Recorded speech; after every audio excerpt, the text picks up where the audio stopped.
ആദ്യമായിട്ട് ബൗളെടുക്കാം. ബൗളിലേക്ക് ഒരു അരിപ്പ ഇറക്കി വെച്ച് കൊടുക്കാം. അതിലേക്ക് 2 കപ്പ് മൈദ ഇട്ട് കൊടുക്കുക.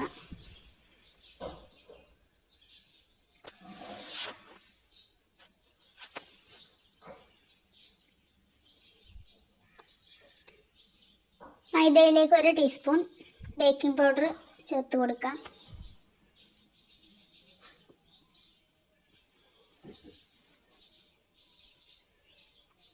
കറാമ്പൂ, പട്ട എന്നിവ പൊടിച്ച് 1/2 ടീസ്പൂൺ ചേർത്ത് കൊടുക്കാം.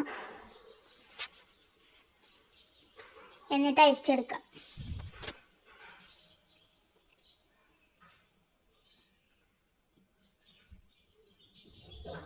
അപ്പോൾ അത് അരിച്ചെടുത്തിട്ടുണ്ട്. ഞാൻ വേറെ ബൗളെടുത്തിട്ട് അതിലേക്ക് 3 മുട്ട പൊട്ടിച്ച് വയ്ക്കാം. അതിലേക്ക് കാരമലൈസ് ചെയ്ത് വെള്ളം ഒഴിച്ച് തണുപ്പിച്ച പഞ്ചസാര ഒഴിച്ചു കൊടുക്കാം. സൺഫ്ലവർ ഓയിൽ 2 ടീസ്പൂൺ ഒഴിച്ചു കൊടുക്കാം.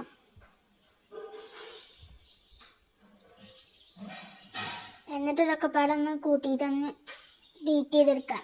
ബീറ്റർ ഇല്ലാന്നുണ്ടെങ്കിൽ വിസ്ക് വെച്ചിട്ടും മിക്സ് ചെയ്യാവുന്നതാണ്. എന്നിട്ട് അതിലേക്ക് 3 ഡ്രോപ്പ് വാനില എസൻസ് ഒഴിച്ചു കൊടുക്കാം. എന്നിട്ട് ഒന്നുകൂടി ബീറ്റ് ചെയ്യാം. ഇപ്പോൾ ഇത് നല്ല ഇതായിട്ട് ബീറ്റായി വന്നിട്ടുണ്ട്. അതിലേക്ക് പിഞ്ചുപ്പ് ചേർത്ത് കൊടുക്കാം. ഒന്നും കൂടി ബീറ്റ് ചെയ്തെടുത്തിട്ട് അതിലേക്ക് നമ്മൾ അരിച്ച് മാറ്റി വെച്ച മൈദയുടെ മിക്സ് ചേർത്ത് കൊടുക്കാം. 2 അല്ലെങ്കിൽ 3 പ്രാവശ്യമായിട്ട് ചേർത്ത് കൊടുക്കണം. എന്നിട്ട് കട്ട കെട്ടാതെ ഇതുപോലെ മിക്സ് ചെയ്തെടുക്കാം.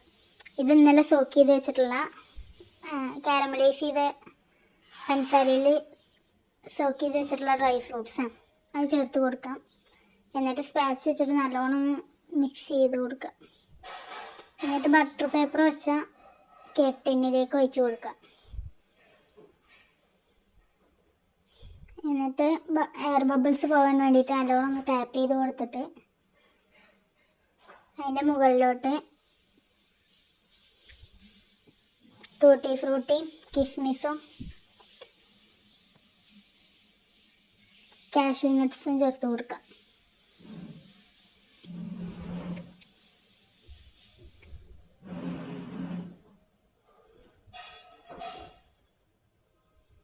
എന്നിട്ട് പ്രീഹീറ്റ് ചെയ്തൊരു ചെമ്പട്ടി എടുത്തിട്ട് അതിലേക്ക് റിങ് ഇറക്കി വെച്ച് അതിലേക്ക് ബേക്ക് ചെയ്യാനുള്ള ടിന്ന് വെച്ച് കൊടുക്കുക.